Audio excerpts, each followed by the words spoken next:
Masih di Serbuk Senin Berbuku ya, dan masih dengan buku Rempah-Rempah Persaingan dan Perebutan pada abad ke-16 yang membentuk dunia modern. Tadi sudah saya bacakan kepada Anda bagaimana kemudian mula awal perak ya, penambangan perak kemudian memengaruhi perdagangan dunia.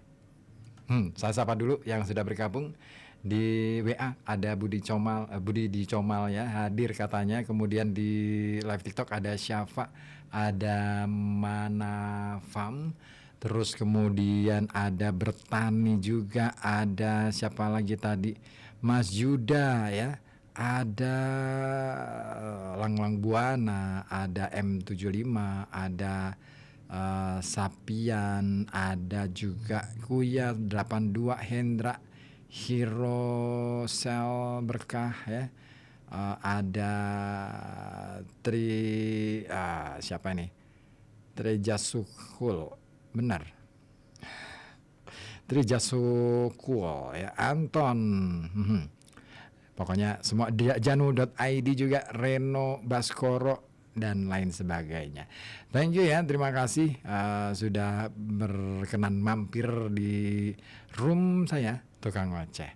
Baik, saya lanjutkan lagi untuk pembacaan buku kali ini, masih dengan buku Rempah-Rempah Persaingan dan Perebutan pada abad ke-16 yang membentuk dunia modern, karya dari Roger Crowley. Langsung saja ke bagian berikutnya. Perak mengalir ke semua arah. Sebagian dari tambang-tambang di benua Amerika melintasi Samudra Pasifik dari Acapulco melalui Manila ke Tiongkok. Banyak yang melalui rute timur melintasi Samudra Atlantik dari benua Amerika dalam palka kapal-kapal Spanyol atau diselundupkan dalam kapal Portugis.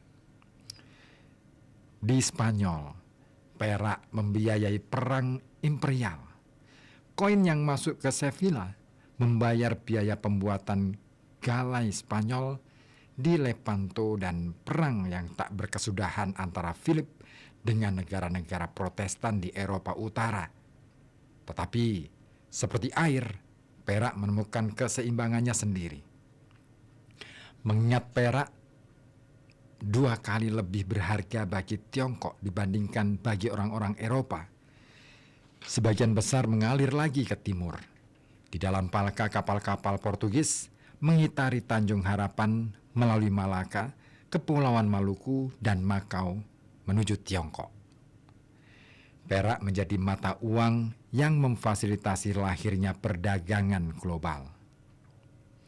Meskipun bangsa Eropa dengan kapal layar yang kompeten dan bubuk mesionya adalah pembawa perak dan pembeli produk-produk Tiongkok, tetapi mesin perekonomian jaringan perdagangan yang tersebar ke seluruh penjuru dunia adalah Tiongkok. Saat itu, sebagaimana sekarang, kerajaan tengah memproduksi dan Eropa mengonsumsinya. Seperti tumbukan atom, konsekuensi pantulannya menyebar ke seluruh dunia. Dengan kota Meksiko menjadi kota yang sangat kaya raya, Philip dapat membiayai perangnya di Eropa yang terjadi di beberapa medan. Perak memfasilitasi perdagangan budak. Para pedagang budak Portugis mengekspor orang-orang Afrika yang ditangkap ke Amerika Selatan dengan imbalan perak selundupan yang sampai ke Brasil. Filipina sendiri hanya memiliki sedikit sumber daya yang dapat dieksploitasi. Sedikit kayu manis, sedikit emas, lilin, dan kayu keras. Tetapi Manila berada di tengah-tengah jaringan jalur perdagangan dan pusat-pusat produksi. Legazpi langsung memahami mengapa menduduki teluk itu sangat penting.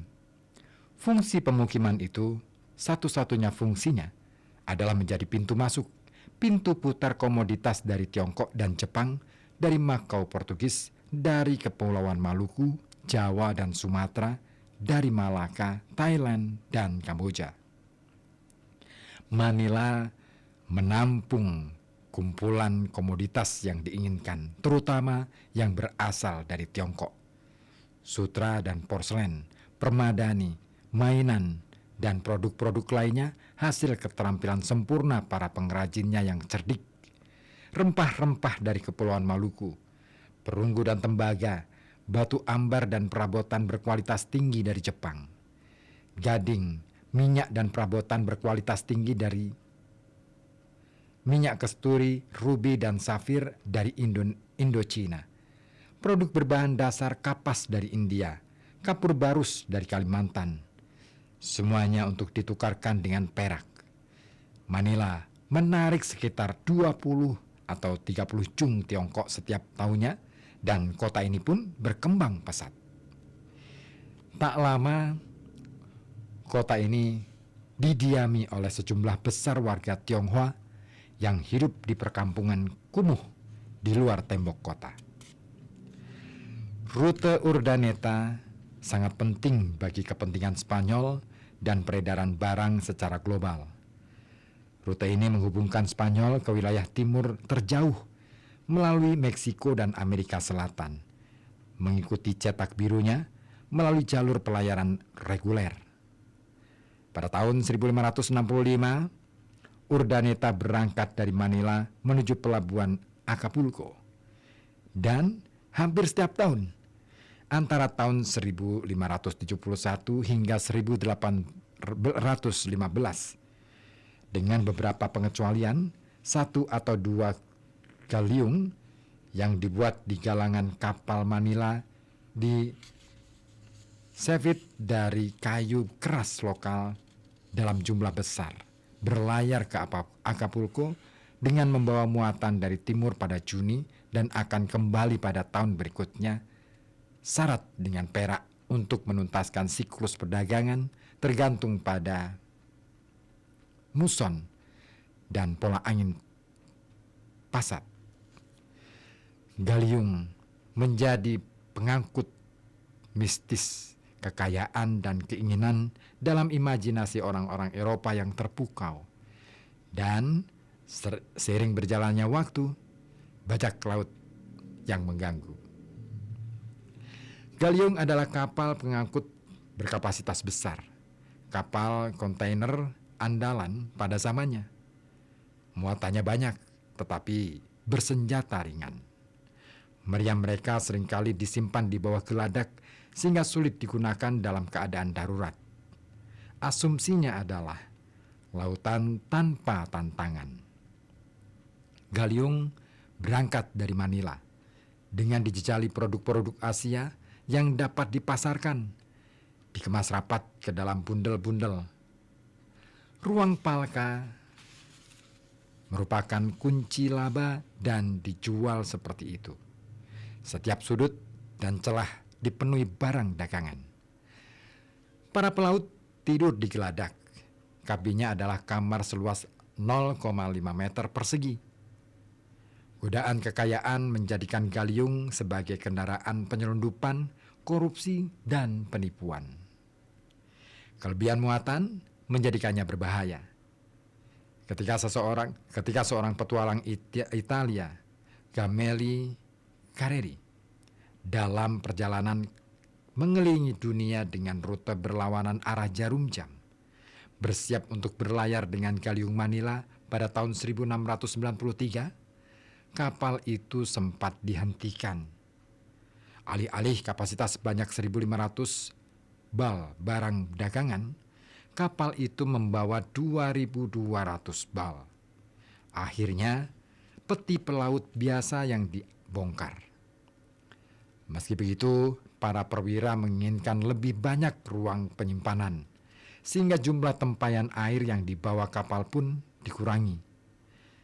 Walaupun demikian, sesampai di tengah laut, beberapa tempayan air ditemukan penuh dengan barang dagangan yang kemudian dibuang ke laut. Persediaan air terus menjadi masalah sepanjang perjalanan. Kerajaan Spanyol selalu berusaha walaupun sia-sia untuk membatasi ukuran kapal demi alasan keamanan dan kemampuan manuver. Tetapi ukuran galiung kian membesar. Pertama 300 ton, lalu 500, lalu 700, hingga galiung raksasa berbobot 2000 ton. Alasan ekonomi untuk kapal yang lebih besar cukup jelas, tetapi berkurangnya kemampuan manuver meningkatkan ancaman kapal karam dan setelahnya menjadi sasaran utama penjarahan bajak laut. Para penumpang di kapal yang berangkat terkadang merasa sangat tidak aman sehingga menuntut agar kapal kembali lagi. Pada suatu kesempatan, sang kapten menolak dan kapal terus berlayar sampai akhirnya hilang tanpa bisa ditemukan lagi. Kelangsungan hidup penduduk Manila serta kekayaan atau kebangkrutan kota tersebut bergantung pada kapal-kapal ini. Demikian pula nasib warga Acapulco, kota Meksiko, dan Veracruz. Gelombang kejutan ekonomi jarak jauh akibat kapal karam atau kegagalan berlayar bisa terasa hingga Sevilla. Keberangkatan dari Manila yang biasanya dilakukan pada Juni adalah peristiwa yang khusyuk tetapi meriah, menggabungkan urusan komersial dan religius.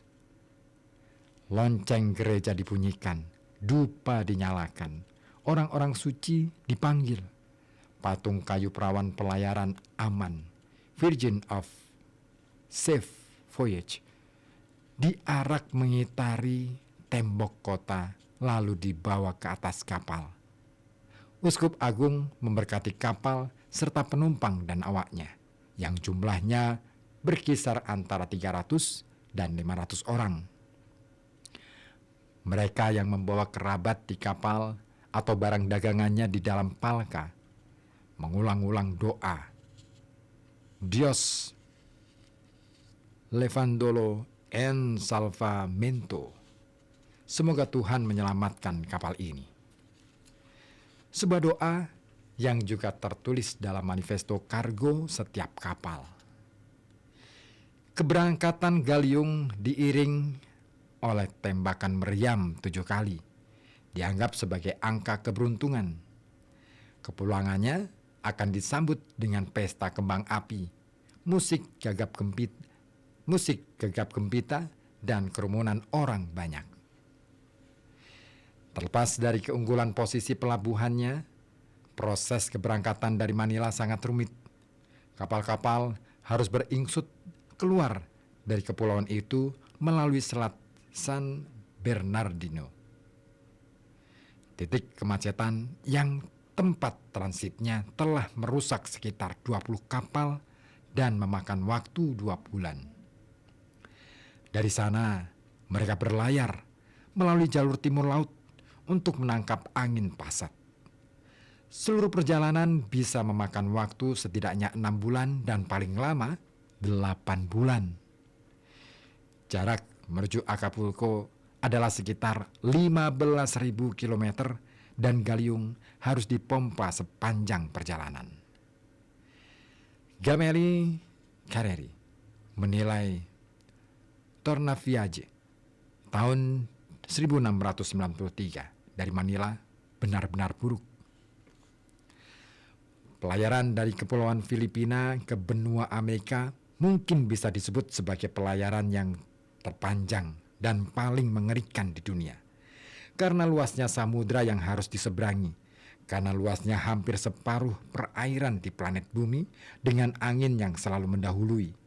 Juga karena badai mengerikan yang kerap terjadi di sana, yang datang susul-menyusul, dan karena penyakit mengerikan yang menyerang orang-orang di dalamnya dalam 7 atau 8 bulan, terkatung-katung di lautan, kadang di dekat pesisir.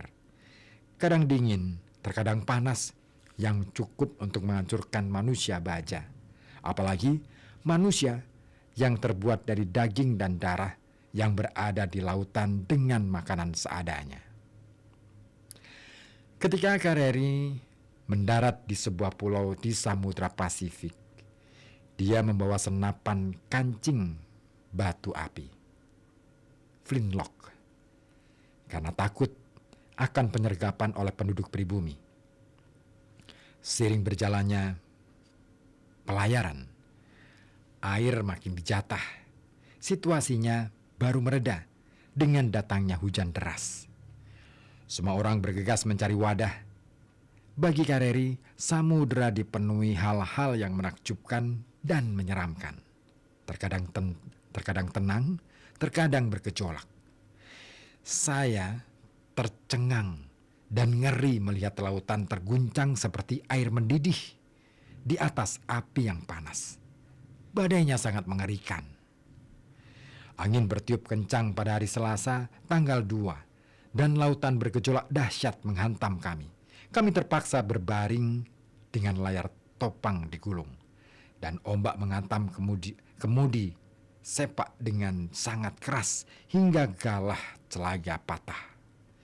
Kapal dilontarkan ke atas pegunungan air yang luas, kemudian tampaknya tenggelam ke dalam jurang. Ombak menerjangnya. Sekitar tengah malam, saya nyaris jatuh pingsan akibat dihantam 2 butir peluru flintlock yang jatuh ke kepala saya.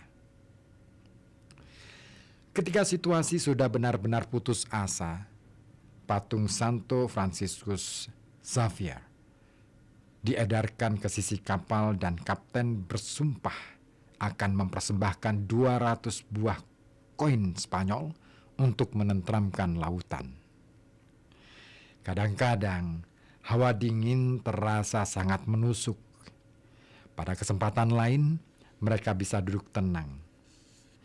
Kareri mendapatkan cerita-cerita yang mengembirakan dari orang-orang lama yang ikut dalam kapal-kapal yang hancur atau hilang tanpa jejak. Ini menegaskan keyakinannya bahwa pelayaran ini selalu berbahaya dan mengerikan.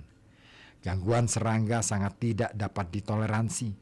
Kapal-kapal dikerumuti kutu-kutu kecil, berkembang biak di biskuit begitu cepat, sehingga dalam waktu singkat mereka bukan hanya memenuhi kabin, tempat tidur, dan makanan, tetapi secara tidak sadar menempel pada tubuh kami.